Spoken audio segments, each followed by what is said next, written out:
នៅចំពោះនេះយើងឃើញស៊ីនីជីរ៉ូកំពុងស្វែងរកបរិយាថាប៉ុន្តែនៅពេលដែលគាត់ស្វែងរកនៅក្រោមស្ពានបរិយាថាម្នាក់នោះគឺមិនឃើញនៅកន្លែងនឹងឡើយពីព្រោះបរិយាថាគឺត្រូវបានស៊ីនីជីរ៉ូនឹងសម្លាប់នៅក្នុងពេលវេលាដើមបាត់ទៅហើយក៏ប៉ុន្តែនៅតែមានអាចកំបាំងជាច្រើនដែលតាក់ទងអំពីអត្តចរិតរបស់គាត់ហើយយើងនៅតែមិនដឹងអត្តសញ្ញាណរបស់គាត់គឺមានឈ្មោះអ្វីនោះទ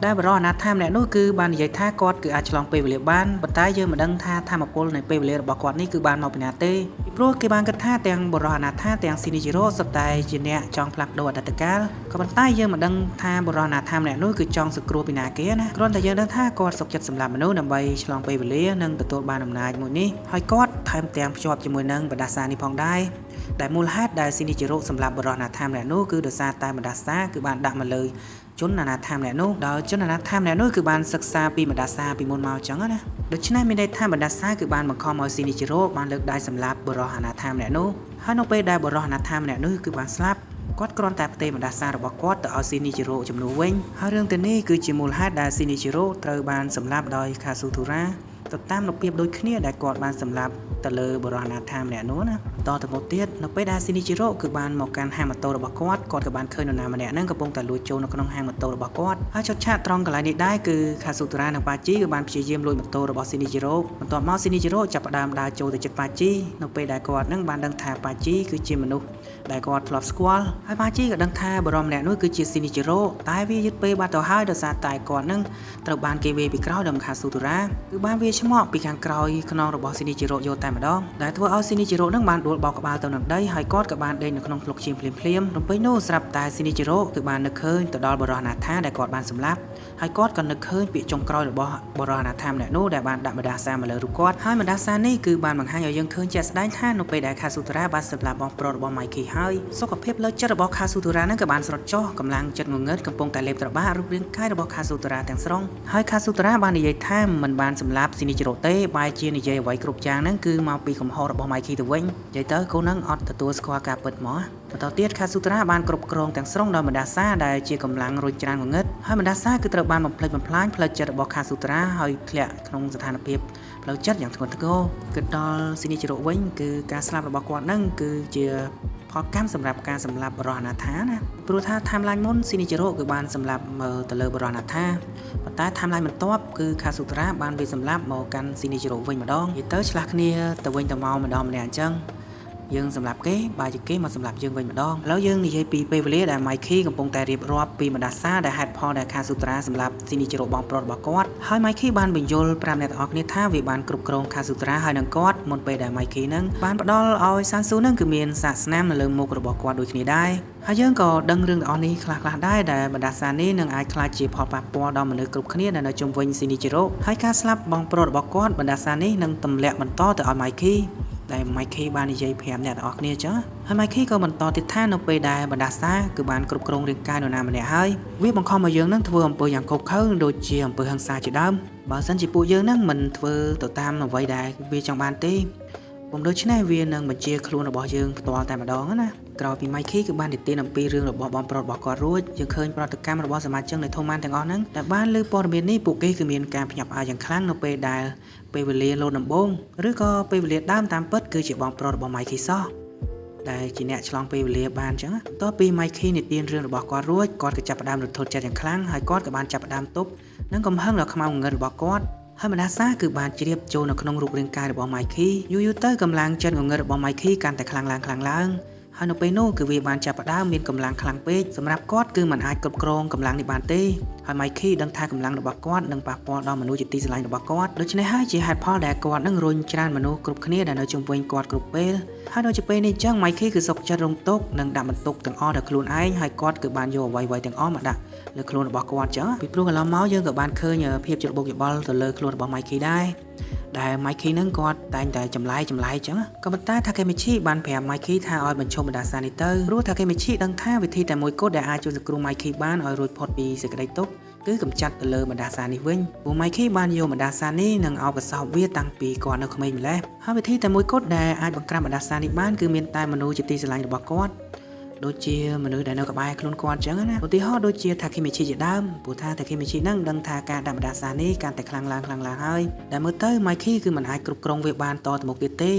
នឹងថា Mikey នឹងរងទុកប៉ុណ្ណាណា Takemichi គាត់បានប្រាប់ទៅលើ Mikey ថា Mikey មិនចាំបាច់ទប់ទល់ជាមួយនឹងបណ្ដាសានេះទៀតទេពីព្រោះ Takemichi ត្រៀមខ្លួនដើម្បីប្រឆាំងនឹងបណ្ដាសារបស់ Mikey នេះរួចរាល់ហើយដូច្នេះគាត់បានប្រាប់ Mikey ថាឲ្យដោះលែងនៅភាពងងឹតរបស់គាត់ជាមួយនឹងអ្វីៗគ្រប់យ៉ាងដែល Mikey ទទួលបានណាហើយយើងដឹងរួចមកហើយថានៅពេលដែល Takemichi បានបង្កើតក្រុម Tokyo Manji Gang ចំនួនទី2ដែលជាចំនួនថ្មីរបស់គាត់នឹង Takemichi នឹងមានបំណងពិសេសដើម្បីបំបែករឿងនេះហើយកម្លាំងចិត្តដ៏ខ្មៅងងឹតរបស់ Mikey នឹង Takemichi គឺគាត់បានតាំងចិត្តថាគាត់នឹងជួយសង្គ្រោះ Mikey ពីបណ្ដាសានេះពីព្រោះថានៅពេលដែលតួឯកប្រុសរបស់យើងមានទុក្ខលំបាកគឺគ្មាននរណាម្នាក់ទេដែលជួយគាត់គឺមានតែ Mikey គឺជាមនុស្សតែម្នាក់គត់ដែលបានជួយសង្គ្រោះគាត់កន្លងមកព្រោះយើងដឹងរួចមកហើយកាលពីភាគមុនហ្នឹង Mikey ក៏បានជួយសង្គ្រោះទៅលើ Takemichi ជាច្រើនដងដូចជា Mikey ក៏បានទៅជួយសង្គ្រោះតួឯកប្រុសរបស់យើងពី Taichu នៅក្នុងជម្លោះរបស់ Tenjiku ដោយសារហេតុនេះហើយបានតួឯកប្រុសរបស់យើងគឺមានភក្តីភាពខ្លាំងចំពោះ Mikey ណាមួយបូកជាមួយនឹងការសន្យាពីអតីតកាលរបស់ Mikey ថាគាត់ចង់ឃើញតួឯកប្រុសរបស់យើងនៅអនាគតតែ Mikey នឹងគាត់ចង់ឃើញតួឯកប្រុសរបស់យើងនឹងបានរៀបការជាមួយនឹង Hina ចឹងហើយដើម្បីជួយសង្គ្រោះ Mikey Takemichi បានបដិញ្ញាចិត្តរបស់គាត់នឹងជួយសង្គ្រោះ Mikey គឺគាត់សុខចិត្តលះបង់គឺថាលះបង់ពេលវេលាមិនថារឿងអ្វីក៏ដោយដែលអាចធ្វើឲ្យ Mikey នឹងក្លាយជាមនុស្សធម្មតាវិញបានចឹងនៅចំពោះបន្ទាប់ទៀត Mikey និង Takemichi នៅតែឈរទល់មុខគ្នាដដែលហើយនៅក្នុងនោះយើងក៏បានឃើញ Sansu កំពុងតែទស្សនាពួកគេទាំងពីរនាក់ផងដែរដែលទឹកមុខរបស់ Sansu នឹងគឺបានផ្លាស់ប្ដូរទាំងស្រុងហើយគាត់ថែមទាំងចាប់ផ្ដើមយំជាលើកដំបូងរបស់គាត់ដូចជានៅក្មេងអញ្ចឹងនេះហើយជាមូលហេតុដែល Sansu ក៏ចាប់ផ្ដើមយំដោយសារតែគាត់នឹងគឺមានគោលដៅដូចគ្នាជាមួយនឹងតួឯកប្រុសរបស់យើងគឺគាត់ចង់កម្ចាត់បណ្ដាសានៅក្នុងខ្លួនរបស់ Mikey ដែរតែតោះត្រង់ថាវាពីរបៀបផ្សេងគ្នាចឹងពីព្រោះកន្លងមក Sansu បានឃើញ Mikey បន្ទាប់ពីក្រុមធម្មតារបស់ Mikey ត្រូវបានរំសាយ Sansu តែងតែឃើញ Mikey គឺបានរងទុក្ខដោយសារកម្លាំងចិត្តងងឹតរបស់ Mikey ហ្នឹងគឺបានធ្វើទុក្ខបុកម្នេញទៅលើ Mikey ណាហើយបន្ទាប់ពីគាត់ដឹងថា Takemichi គឺបានផ្ដួលបណ្ដាសារបស់ Mikey បានធ្វើឲ្យ Sansu ហ្នឹងគឺទុកទឹកភ្នែកស្ទើរតែមិនជាប់ពីព្រោះគោលដៅរបស់គាត់គឺដោះលែង Mikey ពីបណ្ដាសាដោយតួឯកប្រុសរបស់យើងចឹងដោយសារតែ Sansu អត់ដឹងចឹង Sansu គឺបានប្រឆាំងជាមួយនឹងតួឯកប្រុសរបស់យើងតាំងពីដើមហើយប៊ីនឹងសម្លាប់តួឯកប្រុសរបស់យើងថែមទៀតផង Sansu ថែមទាំងបន្តនិយាយថា Mikey ត្រូវបានផ្សារភ្ជាប់តាំងពីគាត់នៅក្មេងមកម្លេះហើយគាត់ត្រូវមានវាសនាដើម្បីដើរទៅរកផ្លូវនៃបណ្ដាសាគឺសម្លាប់មនុស្សឡើងរង្គាលមកហើយរឿងទាំងអស់នេះដែល Sansu កំពុងតែរងចាំនៃភាពងងឹតរបស់ Mikey នឹងក៏បានលេចចេញមកចំណែកឯ Takemichi វិញនៅតែបន្តព្យាយាមបញ្ចុះបញ្ចូល Mikey ដដែលឲ្យ Mikey នឹងចេញពីបណ្ដាសាទៅហើយគាត់នឹងប្រាប់ Mikey ថាឲ្យ Mikey នឹងរៀនដោះលែងបណ្ដាសានេះចឹងក៏ប៉ុន្តែ Mikey នៅតែស្ទើរស្ទះក្នុងការដោះលែងបណ្ដាសានេះហើយគាត់ក៏បានពមៀនទៅកាន់តួឯកប្រុសរបស់យើងថាគាត់មិនខ្វល់ថានឹងមានរឿងអ្វីកើតឡើងចំពោះមកកាន់ខ្លួនគាត់ទេគាត់ខ្លាចមានបញ្ហាដល់មិត្តភក្តិរបស់គាត់ចឹងគាត់អត់ហ៊ានដោះលែងបណ្ដាសានៃ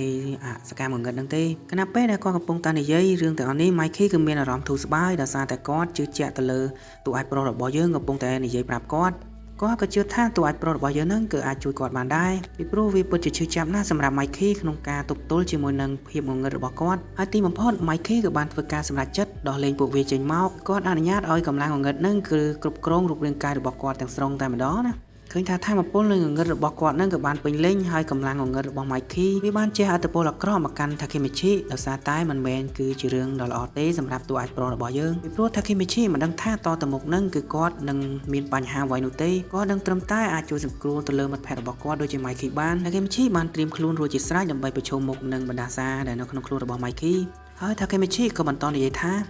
ឯងចូលមកចប់រឿងទាំងអស់នេះជាមួយនឹងយើងហើយសម្រាប់យើងទាំងអស់គ្នាត្រង់កន្លែងហ្នឹង Takemichi គាត់លយហ្មងណាគឺគាត់មិនខ្លាចនៅសេចក្តីស្លាប់នៅចំពោះមុខគាត់ទេនិយាយទៅតួឯកស៊ូណាស៊ូដល់ទីបញ្ចប់ហ្មងឥឡូវយើងចូលមកចំពោះបន្ទាប់ទៀតហើយចំណងជើងសម្រាប់ចំពោះនេះដែរត្រូវបានគេហៅថាចិត្តត្រជាក់ព្រោះវាសំដៅទៅលើធម្មជាតិពិតនៃកម្លាំងងងឹតរបស់ Mikey ហើយយើងបានឃើញភាពរំជើបរំជួលនៃអសកម្មងងឹតរបស់ Mikey នឹងគឺត្រូវបានសាយភាយយ៉ាងពេញលេញតែនេះគឺជាអំពើនៃអំណាចពិតរបស់ Mikey យ៉ាងពិតប្រាកដព្រោះនៅពេលដែលបណ្ដាសារបស់ Mikey យើងមើលឃើញចំណុចកំពូលនៃសមរភូមិរបស់ពួកគេ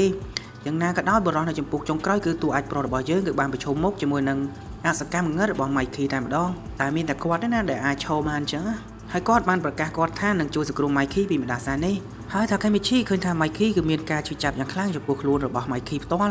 ់ព្រោះកន្លងមកម៉ៃគីគឺបានទប់ទល់នឹងកម្លាំងមួយនេះដោយនៅចំពោះដើមចឹងម៉ៃគីគឺមានការធូរស្រាលជាងមុនដែលគាត់អាចបញ្ឈប់ឬក៏ឈប់គិតពីវាដែលធ្វើឲ្យម្ដាសាកំពុងតែគ្រប់ដណ្ដប់លើរូបរាងកាយរបស់ម៉ៃគីបន្តិចម្ដងហើយបន្តមកម៉ៃគីគឺបានបាត់បង់ស្មារតីហើយម្ដាសានោះក៏បានគ្រប់គ្រងរាងកាយរបស់ម៉ៃគីទាំងស្រុងនៅពេលដែលម្ដាសាគឺបានគ្រប់គ្រងនៅលើរូបរាងកាយរបស់ម៉ៃគីហើយម្ដាសានោះគឺចាប់ផ្ដើមសើចបែបដូចជាបិសាចអញ្ចឹងហើយមើលទៅមុខរបស់ម៉ៃគីគឺគួរអាក្រក់ខ្លាំងណាស់ដូចជាការសើចចំអករបស់ម៉ៃគីគឺបណ្ដាសានឹងព្យាយាមបំផ្លាញអ្វីៗគ្រប់យ៉ាងនៅជុំវិញខ្លួនរបស់ម៉ៃគីដែលបណ្ដាសាមួយនោះកំពុងតែសម្លឹងទៅឃើញតួអាចប្រត់របស់យើងថាគេមីឈីថាចង់ទៅណាប្រូស្ទើរសាច់ចង់ទៅណាម្នេះមកអូនចាំ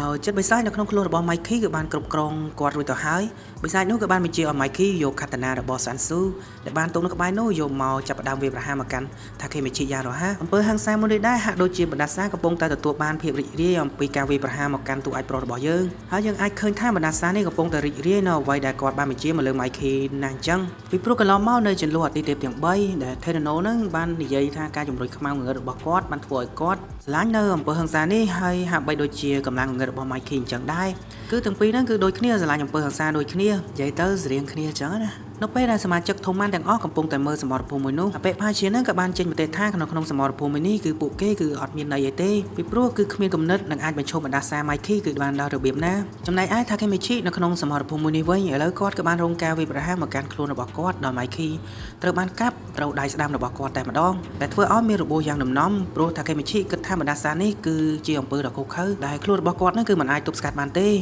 េយើងដឹងរួចមកហើយថាបណ្ដាសានេះគឺតែងតែចូលចិត្តបង្កឲ្យមានរបួសស្នាមនិងការបង្ហូរឈាមដែលធ្វើឲ្យមនុស្សនឹងឈឺចាប់ឥឡូវនេះថាគេមីឈីកំពុងតែព្យាយាមទប់ស្កាត់ជាមួយនឹងចិត្តបិសាចរបស់ម៉ៃគីប៉ុន្តែវាហាក់បីដូចជាមិនអាចគេចពីសត្វចម្លែកមួយនោះបានទេថាគេមីឈីក៏បានហូរឈាមយ៉ាងខ្លាំងហើយគាត់ក៏បានឃើញថាគាត់នឹងឈឺចាប់ខ្លាំងណាស់ដែរឃើញដូច្នេះសាន់ស៊ូកំពុងតែទស្សនាការប្រយុទ្ធរបស់ពួកគេគាត់ក៏បានព្រួយបារម្ភចំពោះថាគេមីឈីយ៉ាងខ្លាំងណាស់ដែរព្រោះថាអត្តពលនៃអសកម្មងងឹតរបស់ម៉ៃគីនឹងគឺខ្លាំងពេកសម្រាប់តួអាចប្រត់របស់យើងដែលធ្វើឲ្យថាគេមីឈីនឹងពិបាកដោះស្រាយអញ្ចឹងសាន់ស៊ូគឺបានព្យាយាមប្រាប់តួអាចប្រត់របស់យើងថាបណ្ដាសានេះគឺមិនអាចលុបចោលបានទេហើយក៏មិនអាចបំបាយបណ្ដាសាពីម៉ៃគីបានដែរហើយសាន់ស៊ូក៏បានបង្ហាញហេតុផលតែមួយគត់ដែលគាត់ជ្រើសរើសដើរតាមម៉ៃគីកន្លងមកគឺដោយសារតែបណ្ដាសាមួយនេះហើយយើងដឹងថាបណ្ដាសាមួយនេះគឺបានរៀបចំឲ្យសាន់ស៊ូនឹងគឺធ្វើតាមផែនការរបស់វា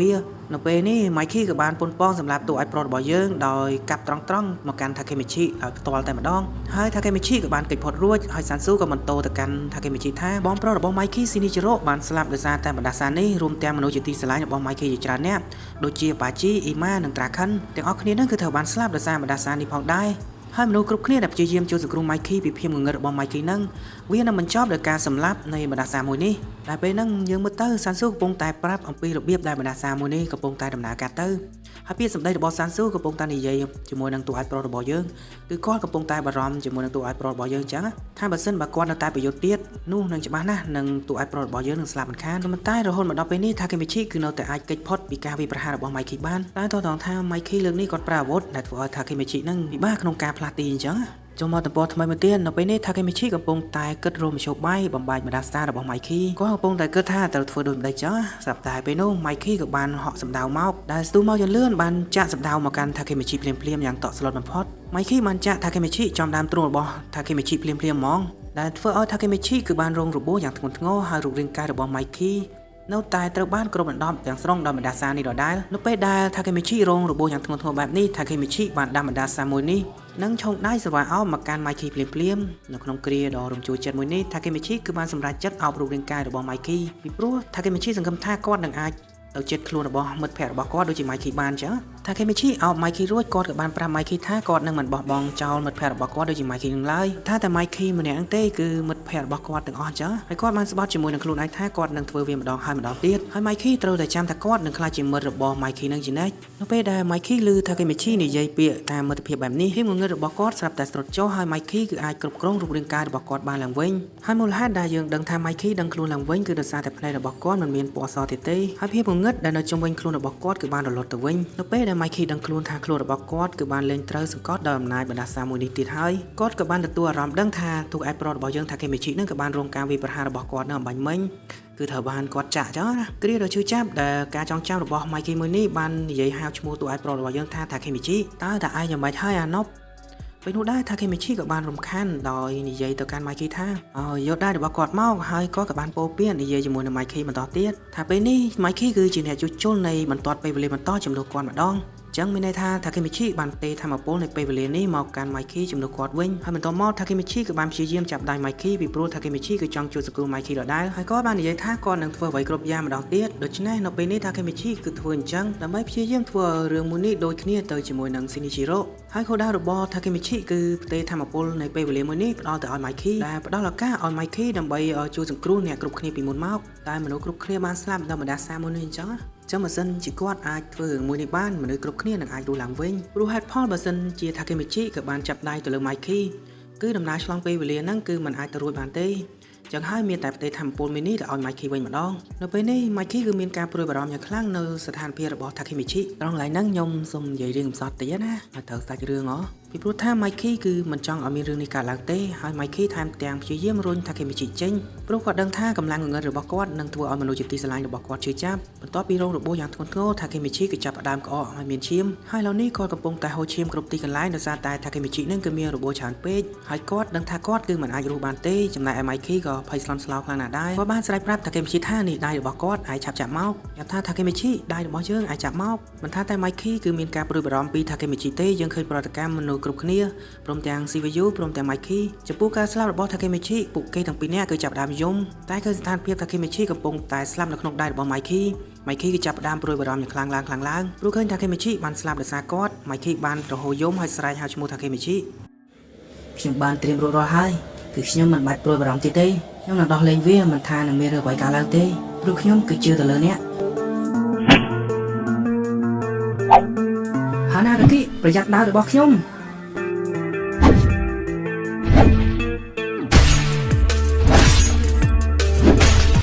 ពធព្រះជាម្ចាស់ឯងមិនអីទេឬថាគេមីឈីវាគ្រប់គ្រាន់ហើយហាណាកាគីខ្ញុំដឹងថាឯងមិនអាចដោះបណ្ដាសានេះបានឡើយព្រោះពួកគេទាំងពីរនាក់ទាំងស៊ីនីជីរ៉ូនិងម៉ៃគីគឺដូចគ្នាម៉ៃគីនិងឥទ្ធិពលងងឹតរបស់គាត់គឺមិនអាចទទួលយកបានទេខ្ញុំបានដើរតាមម៉ៃគីរហូតដូច្នេះខ្ញុំដឹងពីគាត់វាស៊ីចម្រូវណាស់ហាណាកាគីឆាប់ថយចេញភ្លាមទៅស៊ីនីជីរ៉ូគឺត្រូវបានស្លាប់ដោយសារបណ្ដាសានេះប៉ាជីអ៊ីម៉ានិងតាខិនមនុស្សគ្រប់គ្នាដែលព្យាយាមសង្គ្រោះម៉ៃគីពីភាពងងឹតទាំងអស់នោះនឹងត្រូវស្លាប់ខ្ញុំពំមានឯងក៏ស្លាប់ដែរណាហាណាកាគី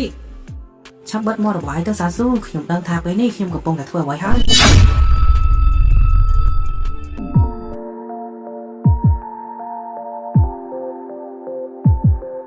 ខ្ញុំនឹងមិនចាញ់ទេម៉ាន់ជីរ៉ូខ្ញុំនឹងយកឥទ្ធិពលខ្មៅងងឹតរបស់ឯងឲ្យចេញពីខ្លួនរបស់ឯងឲ្យតតែបានឆាប់អោបខ្ញុំមកហើយបើសិនបើឯងធ្វើអ្វីឈួតនោះខ្ញុំនឹងតតឯងហើយម៉ៃគី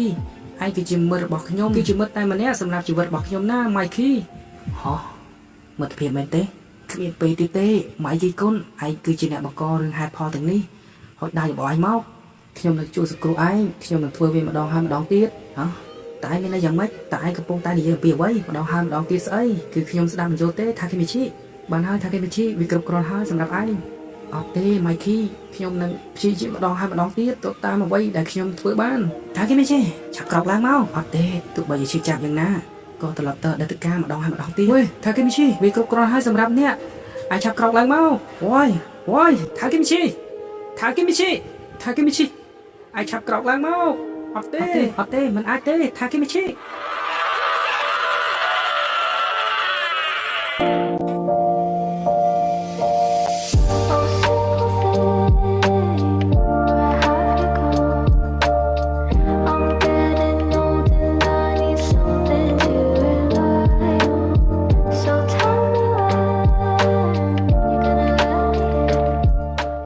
នៅវគ្គចុងក្រោយនៃបន្ទាត់ពេលវេលានេះយើងឃើញឈុតឆាកទុកសោកនៃការស្លាប់របស់ថាគេមីឈីហើយម៉ៃគីកំពុងតែស្រែកដោយការឈឺចាប់ណាហើយយើងដឹងរឿងនេះកន្លងមកហើយថាម៉ៃគីគឺមិនចង់ឲ្យមានរឿងនេះកើតឡើងទេហើយបើសិនបើគាត់មិនត្រូវគ្រប់គ្រងដោយបណ្ដាសានេះគាត់នឹងមិនអាចសម្លាប់តួឯកប្រុសរបស់យើងបានឡើយឥឡូវនេះម៉ៃគីមានអារម្មណ៍ថាគាត់គឺមានកំហុសខ្លាំងណាស់ទាំងអស់នេះនឹងការស្លាប់របស់ថាគេមីឈីគឺដោយសារតែគាត់ហើយគាត់កំពុងតែដាក់កំហុសមកលើខ្លួនរបស់គាត់ផ្ទាល់តែម្ដងពីព្រោះកន្លងមកម៉ៃគីក៏បានរុញមនុស្សជាច្រើនអ្នកហ្នឹងឲ្យឃ្លាតទៅឆ្ងាយពីគាត់ព្រោះគាត់មិនចង់ឲ្យមនុស្សជាទីស្រឡាញ់របស់គាត់ត្រូវបានសម្លាប់ដោយបណ្ដាសានេះទេមិនថាតែម៉ៃគីកំពុងតែស្ដាយសំណោះមិត្តភក្តិរបស់គាត់ដែលត្រូវបាត់បង់ទេក្នុងនោះសមាជិកនៃធូម៉ាន់ពួកគេក៏បានសោកស្ដាយខ្លាំងណាស់ដែរ សំបីតាអបិស៊ីវីយូសភាពរបស់គាត់នៅពេលនេះគឺទុកសោកខ្លាំងជាងគេហ្មងព្រោះថាមិត្តភ័ក្តិរបស់គេនឹងខំតស៊ូជាមួយនឹងគ្នាតាំងពីរដូវកាលមុនមកម្លេះខំតស៊ូជាមួយគ្នាតាំងពី season 1 ឥឡូវសុកមកលាគ្នាមិនបាន5អញ្ចឹងណាណាមិនសោកស្ដាយដោយដែរអបិបាជីក៏បានស្លាប់អញ្ចឹងស៊ីវីយូក៏បានខូចចិត្តមិនស្ទើរទេចូលតម្រាំដូចជាថាគេវិជីទៀតស៊ីវីយូច្បាស់ណាស់នឹងដេកយំហើមភ្នែកហើយលើសង្សារសំបាយគាត់ទៀតមើលទៅព្រោះយ៉ាងដឹងហើយស៊ីវីយូគឺមានភក្ដីភាពចំពោះមិត្តភ័ក្តិរបស់គាត់ណាតើឥឡូវបាត់បង់មិត្តភ័ក្តិរបស់គាត់អញ្ចឹងពីណាគេទទួលយកបាន